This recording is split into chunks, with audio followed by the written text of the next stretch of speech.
It was a beautiful morning. After 2 weeks of torrential rain, the sun was finally shining. It was not yet 6 o'clock when the mischievous rays crept into the bedroom through the loose curtains. Lauren wanted to stay in bed a little longer, so she rolled over onto her other side. But the sunbeams danced across the mirrored surface of the old dresser opposite the bed, shamelessly dazzling her eyes. Muttering, "Shame on you," under her breath, Lauren reluctantly crawled out from under the blanket. On the other side, her grumbling husband stirred. "Lauren, why are you up? It's still very early. Lie down a while longer." "But I'm wide awake now, Paul. You sleep. I'll go make breakfast." A man's hand emerged from under the blanket, his grumbling transformed into a contented purr. "You're my busy bee, my hard worker. You should rest. It's Sunday." The woman exclaimed in surprise. "I completely forgot it was Sunday. That's what happens when I go on vacation. The days all blur together." "That's because you try to do everything at once. You can't live like that, Lauren. You need to take it easy sometimes. And since you keep forgetting this rule, I'm happy to remind you." Lauren gently moved her husband's hand away. "Paul, let's save the fooling around for later. While the sun isn't too hot, I'll check on the garden beds. Maybe pull some weeds." "Don't bother. After all this rain, it's a swamp out there." Lauren laughed. "Paul, you're such an optimist. Well, I'm off to work while the kids are sleeping." With obvious hope for refusal, the man asked, "Do you need my help?" Lauren smiled kindly. "No need. I'll manage. You just get in the way. Rest up. You'll be on a voyage soon." Paul burrowed back under the blanket. "Yes, leaving Wednesday." As Lauren headed for the door, her husband called out again. "Listen, Lauren, I just had a brilliant idea. What about a picnic in nature?" A mysterious smile played on her face. "That's a good idea. I'll cook something special and we can all sit in the gazebo. The children would love it." "The gazebo's too boring. Let's go to the river instead. Find a private spot, make a picnic. Tyler and Annie will be thrilled. The sun will dry everything up by lunchtime." The woman sighed expressively. "All right, you've convinced me. It has been a while since we've spent time together as a family." Lauren tiptoed out the door. On her way to the kitchen, she peeked in at her sweetly sleeping son and daughter. After putting the kettle on the stove, she paused in thought. She recalled a day 5 years ago when she and Paul spent hours by the riverbank. Their romance was just beginning then, each date revealing something new. The weather had been just as hot, and by mid-June, the river water had warmed to the temperature of steamed milk. Lauren had splashed in the shallows for ages. When she came ashore and began wringing out her hair, Paul picked up a nearby twig and started drawing in the sand.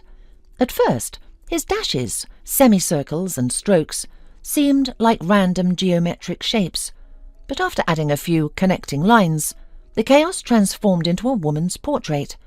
Lauren was amazed. "Wow, just like a real artist," she exclaimed. Paul beamed at the praise. "Lauren, I drew you." The young woman looked at her portrait in the sand for a while and then said, "It's all right, and there's a resemblance, but you've made me sad. It would be better to draw me happy." Paul laughed and promised, "I will definitely fulfill your request, but only next time." "And why not today?" she asked. Still smiling, he replied, "I've used up all my artistic energy for today. I'm afraid it won't turn out as well the second time. I'm not an artist. I'm a self-taught amateur." But soon, life's events so entangled the loving couple that their riverside art session had to be postponed indefinitely. Occasionally, the woman would remind her husband, "Paul, you never fulfilled your promise." Since most men don't dwell on romantic moments from the past, Paul would furrow his brow in concentration each time. "Lauren, remind me, please. What have I promised and didn't fulfill? I've chopped firewood for the whole year ahead, fixed the door in the greenhouse, and repaired the hole in the bathroom roof. What else?" Her husband's confusion only encouraged Lauren more, but she never teased her beloved man for long. "Relax, Paul. It's not about the greenhouse or firewood. I'm just reminding you about your promise to draw my portrait in the sand. They would always laugh together at her playful reminder. Overall, these past 5+ years of Lauren's life had been filled with joy, all thanks to her attentive husband. Paul tried to protect his beloved wife from anything that might cast even a fleeting shadow of sadness. The kettle whistled on the stove, and she took a deep breath before filling a cup with the fragrant drink. After a light breakfast, she decided to check on the vegetable garden, but just as she stepped onto the porch, her phone, left on the nightstand, rang. Lauren rushed back into the house, muttering under her breath, "Lord, who needs me this early?" Grabbing her phone, she hurried back to the porch. The number was unfamiliar. Pressing the green button, she answered with an unfriendly, "Hello?" Through the phone came a voice she could recognize among thousands. "Lauren, it's me, Daryl." A nervous shiver ran through her body, and her heart pounded in her chest. "Why are you calling me? Surely not just to say good morning?" Something clicked loudly in the receiver, then fell silent. Daryl began fumbling with his excuses. "I'm sorry, Lauren. I completely forgot that etiquette requires exchanging greetings first. Hello, or good morning. Choose whichever you prefer." "Yes, it's quite unexpected to hear you," the woman replied sarcastically. "What could have possibly happened in your life that you'd condescend to call to a country fool? That's what you once called me, after all." "Lauren, why are you doing this? It's been so long. Time to forget those unpleasant moments." Lauren cut him off mid-sentence. "How did you get my number?" A satisfied chuckle came through the line. "You won't believe it, but it happened quite by chance. I met your grandmother's sister, Sarah, at the market, and she gave me your number." Lauren felt chills down her spine and her hair standing on end. She gasped in horror. "How could you have seen her if she died over a year ago?" The man laughed again. "I didn't say I met her yesterday. I can't give you the exact date, but it was sometime in October or November. By the way, she recognized me first, even though we'd only met once. We chatted a bit and she told me about your life. I must say, I'm glad things worked out well for you." Daryl fell silent, and Lauren wondered if the connection had been lost. A sigh was heard, followed by the curt voice of an old acquaintance. "Lauren, you probably realize that my call is for a serious reason. I can't tell you everything over the phone. We have to meet." A sense of womanly dignity stirred in Lauren's soul. She asked, stamping each word, "I have no desire to meet you. Tell me, what do you want?" Daryl explained hastily. "Lauren, don't hang up. I just expressed myself poorly. Give me your address. I'll come to you. It's a matter of life and death." Here was something in the former lover's voice that made Lauren give in to his request. "No, Daryl, don't come to my place. You've already broken my life once, and I don't want to repeat. I'll meet you on neutral territory." The old acquaintance began to thank Lauren, but there was no sincerity in his words. The woman intuitively felt that the meeting she had agreed to would not bode well for her. Yet it was too late to back out. Changing her mind after just a minute seemed awkward. Fate had been stingy with joys for those born on New Year's Eve. Perhaps by then fate had exhausted its generosity, leaving almost nothing for the newborn girl, born to a woman no longer young. This woman, Nicole Islington, decided to travel during her last month of pregnancy.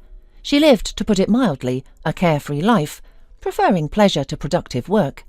That December day she set out to visit friends. Nicole hoped to stay with an acquaintance for a week or two, unconcerned about her delicate condition. Simply put, she cared little for her pregnancy or her child's future fate. Though she reached her destination safely, contractions began just as she stepped off the bus. Strangers rushed to help. "What's wrong? Is it your heart?" Grimacing in pain, Nicole replied, "What heart? I'm in labour. I thought I'd at least celebrate New Year's properly, but such bad luck. Why now? Right before New Year's." The mother-to-be cried out loudly, and the helpful bystanders called an ambulance. She was taken to the hospital of the town, where she'd hoped to spend the holidays. Within an hour, Nicole delivered a baby girl. The doctor, not without humour, said cheerfully, "My, what a tiny baby. Did you starve her, Mum? She seems premature. Not even 2.5 kilos. Nicole bristled at the comment and snapped, "Then take this wretched baby. I don't need her. I'm homeless myself." The doctor interpreted this as postpartum syndrome. Women sometimes experience nervous breakdowns during labour. She tried to soothe the new mother. "You need to rest a bit. Childbirth is hard on every woman. Rest, and you'll feel better. This is your first successful delivery, isn't it?" "What does it matter what I had before?" Nicole grumbled. "I wanted a baby once, but not any more." The doctor gazed at her with compassion. "Children give us strength and can transform our lives. Trust me, tomorrow you'll see things differently. After all, a little person's life now depends on you." But the doctor's hopes proved futile. By morning, the new mother had fled the ward. In this small town, it was an emergency. The hospital administration reported the incident to the regional health authority. Orders came down, and local police joined the search. They found the new mother in a drinking den. Though drunk, she wore a happy smile. Her holiday wish had come true. She'd celebrated with kindred spirits. The negligent mother was taken to the station and booked. But Nicole remained indifferent, singing songs and cursing her strict mother. One officer hesitantly suggested, "Perhaps we should contact her relatives." Nicole laughed. "Let's make my mum happy. Her dream had come true. She became a grandmother." That same day, police officers contacted Nicole's mother through colleagues from a neighbouring town, and the district police officer appeared at Helen's doorstep. "Your Nicole has distinguished herself again," he said reproachfully. But the woman was terribly happy. "You found my daughter! Where is she? I've been worried. Haven't heard from my Nicole for almost 6 months." The police gave her a long look. "Ah, you rejoice too soon, Helen. Your Nicole is currently in the police station of the neighbouring district, and this time she's outdone herself." The woman barely heard his words, consumed by worry. Clutching her heart, she looked pleadingly at the district police officer. "Don't keep me waiting. Tell me, what's happened to my Nicole?" The policeman's expression softened. "Well, your Nicole is alive and well. She gave birth to a girl last night, but ran away from the hospital immediately after.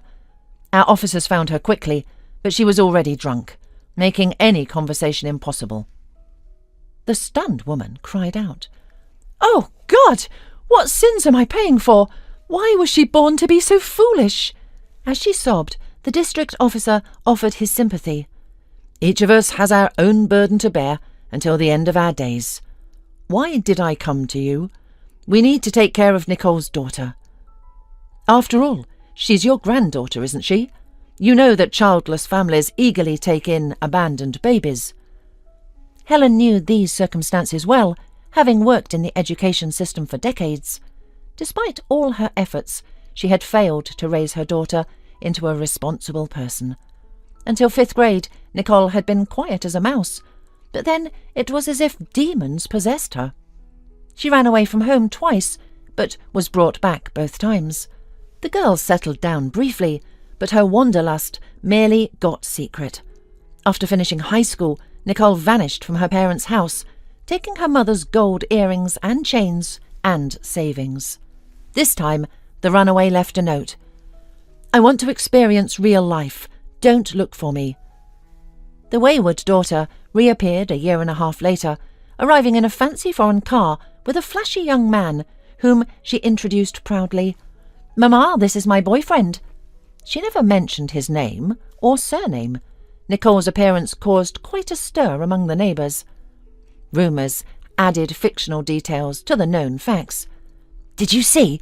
The former headmistress's daughter is marrying a wealthy man's son. The guy's straight out of the movies. And that car!" This sensational news spread throughout the settlement. After showing off to her fellow villagers, Nicole disappeared again, within 2 days. For 3 years there was no word from her. Helen inquired about her daughter through acquaintances and her sister in the regional town, but learned nothing concrete. Her sister mentioned seeing her niece at the train station among women of questionable character. Helen immediately dismissed her relative's suggestion that Nicole had gone astray. "Sarah, you're imagining things. Nicole may be wild, but she has her head on straight." After the policeman left, Helen grabbed her purse and passport and rushed to the bus station. A week later, she brought her daughter and granddaughter home from the hospital. She believed motherhood would motivate Nicole to change her ways. For over a month, Nicole played the role of a caring mother. She prepared formula and took daily stroller walks around the village. Helen even confronted her sister. "You said such things about Nicole, but look, she's a good mother, caring for Lauren, singing her lullabies." Sarah just sighed knowingly. "Helen, you're deceiving yourself. You're an educated person. You should know you can't change what's in the blood. Nicole's father was a notorious womanizer, and you know that. He abandoned you and your child without even saying goodbye. Nicole took after him in both appearance and character. You should have controlled your daughter from birth, but instead you indulged her every whim. No wonder that the results of this upbringing were disastrous. She's bound to fall." Her sister's words proved prophetic. One morning Helen woke to little Lauren's screams. She rushed to the next room, but her daughter wasn't there. Only a white note lay on the nightstand near the crib. "Mum, I'm sorry, but I can't go on like this. Being a mother is not my calling." That was Nicole's final message. She vanished without a trace. No letters, no calls. After years of searching, Nicole was officially declared missing. Lauren knew nothing of these family secrets.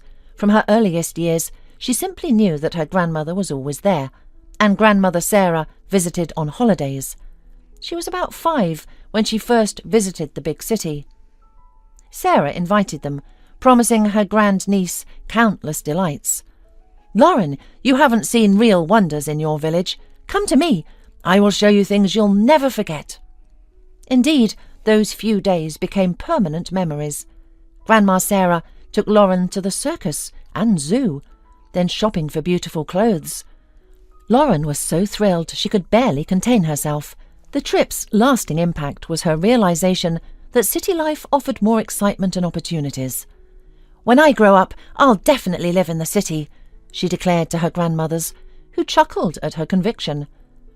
"To live in the city," Grandma Sarah explained, "you need an apartment and a good job." "I'll go to university first, then find a high-paying job," Lauren replied confidently. The sisters laughed at this too, knowing how rarely childhood dreams come true exactly as planned. But Lauren pursued her goal with remarkable determination. She was among the top students in the entire school. Before graduation, Lauren chose her career path. She first confided in her grandmother. "Grandma, can I tell you an important secret? Promise not to laugh." Helen maintained a serious expression. "If it's important, I won't laugh. I promise." The girl took a deep breath. "I want to be a teacher like you." The elderly woman's eyes welled with tears as she embraced her granddaughter. "My dear girl, teaching is a noble profession. I'm so glad you've chosen it." Lauren passed all her exams successfully and found her name on the list of students admitted with state funding. But in early September, as classes began, she was summoned to the dean's office. "We're very sorry, but there's a problem. You were taken onto the list mistakenly. We double-checked yesterday, but that last place was secured for a student on a paid program." Lauren nearly burst into tears right there, but the administrator quickly tried to console her. "Don't cry, dear, nothing's lost. You can still study, if you pay tuition." Initially relieved, Lauren's hopes crashed when she learned the cost per year.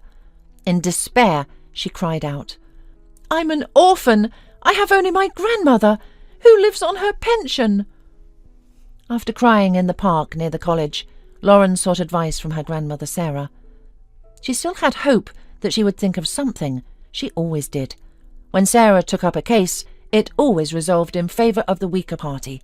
And listening to the crying girl's story, the relative said, "You're not the first, Lauren, and certainly won't be the last.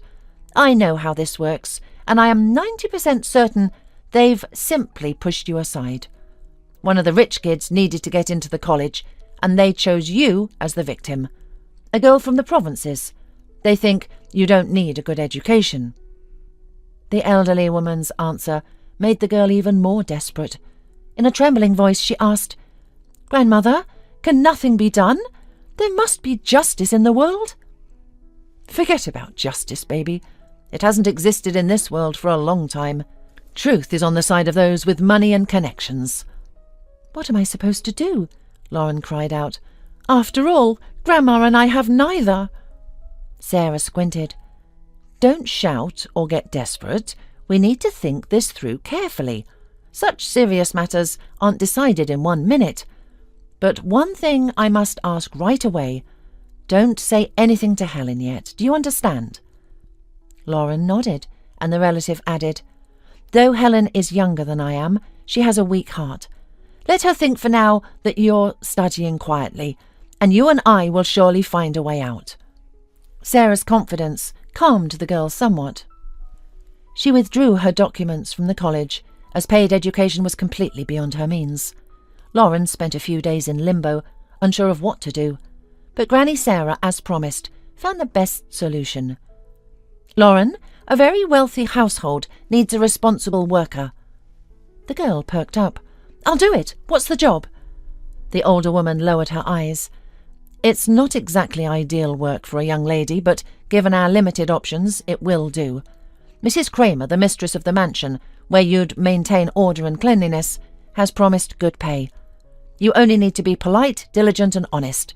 Qualities you possess in abundance." Lauren seemed not to hear the requirements. She asked softly, "How much will I be paid?" The woman quietly named the amount, and Lauren's eyes widened with delight. A few months later, on behalf of the mistress of the house, with whom Lauren had established a good, even trusting relationship from the start, she and the driver went shopping in the city. At the shopping centre, Lauren happened to run into a former classmate. The girls chatted, and Tasha, wearing a sour expression, confessed, "I got kicked out of the college, had to settle the seamstress program. It isn't inspiring at all. I wanted to quit right away, but my father got angry, said he wouldn't keep a freeloader in his house. I'll probably spend my whole life sewing robes and pillowcases. Feel like howling just thinking about it." Lauren sympathised with Tasha, and trying to console her, admitted, "My situation is even worse. I couldn't get into college either. Had to start working. I'm with the Kramers now." Tasha gasped. "The Kramers? Oh, that's wonderful. Kramer is one of the region's wealthiest family. And his son studies in London." Of course, while working in the wealthy household, Lauren had learned some details about the owners' lives, but she never felt servile awe toward them. Mrs. Kramer herself never flaunted her high status. She enjoyed gardening and happily helped the cook prepare pies and pancakes. Mr. Kramer was equally modest in everyday life. Only about their son did Lauren know almost nothing. She first saw him during her second year working at the mansion. Daryl had grown bored with life in London and decided to seek entertainment at home. When the provincial girl first laid eyes on this blue-eyed, handsome man, she was stunned. Daryl's gaze mesmerised her, and his voice made her heart pound. The young man immediately realised the strong impression he made on the young housekeeper. Out of boredom, instead of not paying attention to the girl's size, he decided to hit on her. Mrs. Kramer saw everything, but didn't warn her son properly. Still, only said, "Daryl, don't get too carried away. Lauren is a good girl, but simple. Don't you dare hurt her." "Mum, how could you think that of me?" the son reassured his mother. "I'm merely showing respect to our housekeeper, nothing more." Indeed, from the outside, everything appeared proper. Daryl would help Lauren carry things, gladly take her to the market, and in the evenings they would sit together on a bench beneath the windows to chat. This continued for 2 or 3 months. Then one day, the Kramers were invited to a society party. Though Darryl was expected to attend, he declined at the last moment, citing fatigue and poor health. "I'd rather rest at home. I'm tired of these insincere smiles, bows and endless flattery. I'm sick of all this pretense." His parents didn't press the matter, though Mr. Kramer grumbled, "London has changed you, Darryl. Are you becoming a free thinker?" The young man held his tongue, knowing a response might spark an argument, and he wanted his parents to leave the house. With the cook also gone for the evening, the young couple found themselves alone in the vast house. Darryl wasted no time approaching the girl. "Lauren, set aside your work. Let's take an evening walk. We've known each other for some time now, yet I know so little about you." Lauren saw nothing wrong with his suggestion and replied cheerfully, "I'll join you.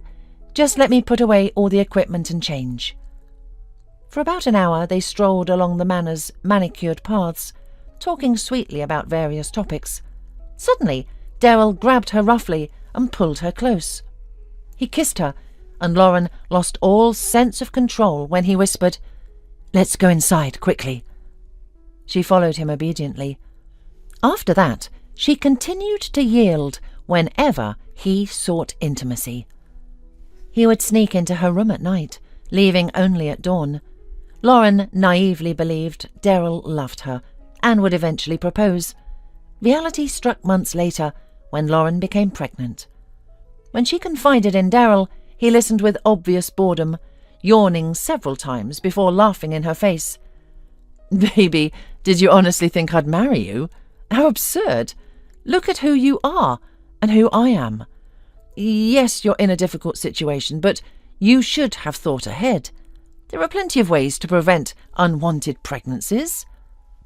"Darryl, I thought we—" Lauren whispered in horror, but he cut her off with another laugh. "You're truly living in a fantasy world. If you at least had looks. But you're just a grey mouse. No education either. You're meant for scrubbing floors. Go find a husband in your village, among the stablemen and tractor drivers." Darryl turned to leave the library, but paused. He approached the girl and seized her throat with such force that she gasped for air. He hissed, "If you breathe a word of this to my parents, I'll personally cut off your oxygen forever with these hands. Do you understand me?" The girl trembled with fear as he demanded again, "Do you understand?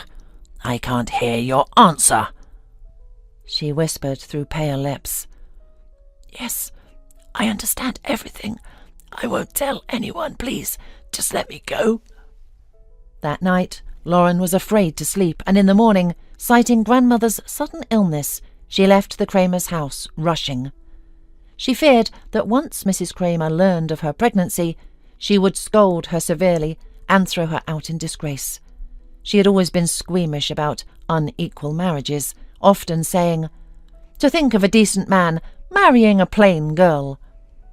It wasn't difficult to imagine her reaction if she discovered her son had had an affair with the housekeeper. Lauren decided not to risk it and quietly disappeared from the rich household, not even asking for her last paycheck. With all her hopes shattered, she went to her grandmother Sarah and confessed her trouble. Sarah lamented, "Oh, Lauren, you've made a mess, and Helen and I will have to deal with it again. How many weeks? Maybe there's still something we can do." The girl instinctively covered her stomach. "No, not that. I don't want to get rid of this baby. It's alive, after all, and already moving." Grandma Sarah cried, "My darling, no one is forcing you to commit a sin, but you must not go back to the Kramers. And you mustn't stay in town at all. I must call Helen, prepare her." Helen couldn't refuse shelter to her favourite granddaughter. Though the news of Lauren's pregnancy before marriage deeply shocked the elderly woman, she humbly said, "What God gives, one must accept.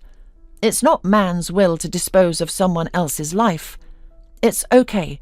We've dealt with worse hardships than this. We'll cope with this one too." Tyler arrived on the date the doctors predicted.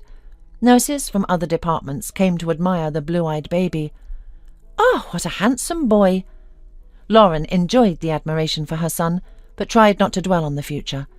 While Tyler was small, she helped her grandmother with household chores, and also the single mother didn't refuse to help the neighbours, who often asked her to help with wallpapering or arranging the flower beds. She earned modest payments for these services, but saved every penny for her son's education. "I didn't manage to study, so let my son have better opportunities," she would say. Lauren was determined not to let her boy face the same hardships she had experienced. Her loneliness, however, proved short-lived. A few years later, returning from her job as a caregiver in a kindergarten in town, Lauren noticed a truck parked on the roadside. From the cab, the driver waved to her. "Miss, don't pass by a trucker distressed." His appeal brought a smile to her face. "How can I help you?" The man replied seriously. "I had a breakdown and my phone's battery is dead. I can't leave my fully loaded truck. Please give me your phone to call for help." "Here you go. I have a full charge." She couldn't hear his conversation, but it was brief. He returned her phone with thanks. "You've been a great help." Lauren responded with the customary, "People need to be helped," and continued walking her way. She had nearly reached the turn-off leading to the village when she heard a car approaching. For safety, she stepped aside before turning around. The same driver she had helped minutes ago jumped out of an older car, driven by an elderly man. "Young lady, don't think me forward, but something tells me our meeting wasn't chance. As you walked away, a voice kept shouting in my ears, 'Catch up with her. She's your destiny.'" Lauren laughed heartily. She liked the man's unusual explanation, and found him quite handsome too. "All right, let's say I believed you. But what about your truck? Isn't it unattended?" The man grinned slyly. "Not at all. The technicians arrived right after I called. While they check my truck, I thought we could chat. But I'm worried they'll fix it quickly, so I'd better ask for your phone number now." Lauren liked this man. She dictated her cell phone number to him. "It was a pleasure to meet you, Lauren. And my name is Paul, and I'm single, by the way." The young woman was seized with excitement. "Paul, aren't you going to propose to me right here?" A smile spread across her freckled face. "Why not? I'm a promising guy, and my salary is good." But Lauren stated firmly, "I'm an unstable candidate, though. I'm single, but I have a son. He is 2 years old. I hope you have no further desire to propose to me." Her joking tone turned sarcastic as she turned around and quickly walked away. However, her new acquaintance rushed after her. "Lauren, wait! Don't run away from me!" But from afar came the powerful horn of a large truck. That meant it was time for Paul to go back. "Lauren, I'll call you tomorrow. I'm sure we have a lot to talk about," he shouted. The next day, Paul called. Then he came to their village bearing gifts. Most surprising was that along with the cake and boxes of candy he brought toys. Lauren's little son immediately took to the gifts and began playing with the cars. After Tyler tested all the toy vehicles, he looked at the guest and asked, "Is that Daddy?" Lauren didn't know what to say, but Paul wasn't fazed. "Man, give me 5!" Paul held out his hand, and Tyler happily clapped his palm against it. "Shall we consider this male bonding complete?" Then he took the little one in his arms. "You and I, Tyler, are of the same blood." Helen was speechless with emotion. While they were preparing dinner, she whispered excitedly, "Lauren, what a decent man! Don't let him get away." Lauren only grinned. "Grandma, how naive you are. I've only known him for a few days." "So what?" the elderly woman persisted. "Some people get married right after their first meeting. My parents met during the war. They were together for only 2 hours. They rushed to the registry office, signed quickly, and then he was ordered east, she west. But they both survived. Maybe their love saved them from death." Paul became a frequent guest at Lauren's house. Later he confided that he'd grown up without parents and had 2 cherished childhood dreams: to drive a huge truck and to have a loving family. "As you can see, Lauren, I've accomplished the first part of my life plan. The second part remains." Lauren believed Paul and never once regretted tying her fate to his. Helen was happy for her granddaughter. "At least I'll die calm and happy," she said shortly before passing away. It was after the birth of great-granddaughter Annie. Lauren didn't immediately tell her husband about the conversation with Tyler's biological father. At first, she wasn't sure if she should mention it. Later, fear crept into her heart that Daryl's unexpected appearance would disrupt their family life.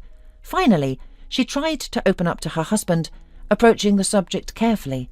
"Paul, I have something critical to tell you." But he didn't let her finish. Instead, he smiled mysteriously and asked in a half-whisper, "Ah, you want to surprise me again. But this time you won't succeed, because I've prepared for everything." Paul proudly lifted his chin and straightened up. Then, in a commanding tone, he called out, "Private Tyler Miller, fetch my album." Lauren let out a nervous laugh. "Paul, what are you up to?" Tyler promptly appeared with the album in his hands. "Dad, you said it was a surprise for Mum, and we don't give surprises for no reason." Paul was clearly enjoying himself. He took the school drawing album from the boy's hands. "Son, you're mistaken. You can surprise someone you love any day of the week. Our Mum has waited many years for this moment. I think she'll be happy with our joint surprise." Lauren prepared to appreciate our creative effort. "Believe me, Tyler and I tried our very best." The woman opened the album and exclaimed, "My God, what is this?" Tyler proudly explained, "Mum, this is you. Daddy and I worked very hard to make sure you turned out happy." The boy looked hopefully at his mother. Lauren felt her eyes watering, her heart warming as if a little sun had been lit inside her. She kissed her son, then her husband's cheek. "Thank you, my dear ones. You've done wonderfully. Your surprise truly moved me." Tyler jumped for joy. Annie joined in the fun. The unstructured trio made the woman smile. She thought, "I won't tell Paul anything yet. I don't want the past to intrude on today." Citing urgent business, Lauren went to the city.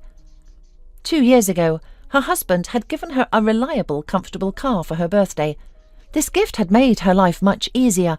She no longer had to catch the first bus at 5:30 every morning to get to work on time. Leaving the car in the parking lot, she hurried to the meeting place. She wanted to resolve all the loose ends of that long-ago story, one that had left an unhealed wound in her heart. Though Daryl had insisted on meeting at a restaurant, clearly hoping Lauren couldn't resist his proposal, she had firmly refused. "No, Daryl, let's meet by the fountain in the park centre instead." She felt nothing as she drove into town.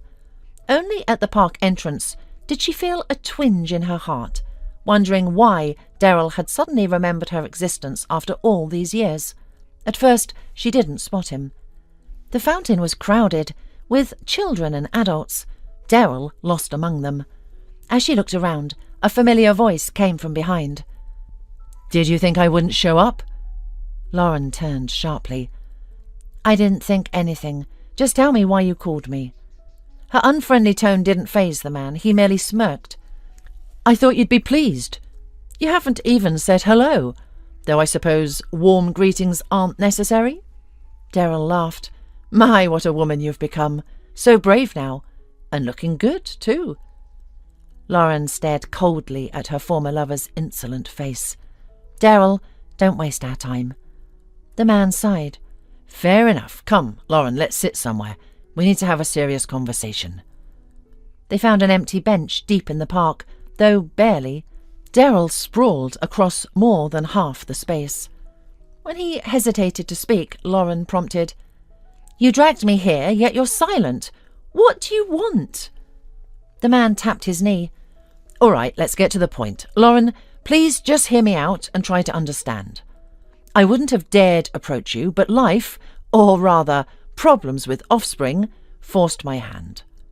He chuckled unpleasantly and continued, "The problem lies with my wife, not me. I won't pretend to understand the medical details, but competent specialists have said she can't bear children." Lauren asked in surprise, "Daryl, what does this have to do with me?" His insolent gaze burned through her, but his next words still shocked her. You, Lauren, are the queen on my chessboard. You're my salvation. Suddenly he grabbed her hands. Lauren, I know you have a son. He's my son also, and I want to give him a better life. I have everything needed: money, a large house, social status. Lauren couldn't grasp Daryl's meaning. Her emotions merged into an indistinct mass as she struggled to speak. And how do you plan to do that? Daryl tightened his grip on her hands, his face taking on a desperate expression. I've told my wife everything, and she's agreed to take Tyler. Lauren shook her head and tried to pull away. Daryl, have you lost your mind? Only a madman would suggest such a thing. The woman jumped up from the bench and ran for the exit. Don't call me again! Daryl ran after her. Wait, you farm fool, I'll pay you!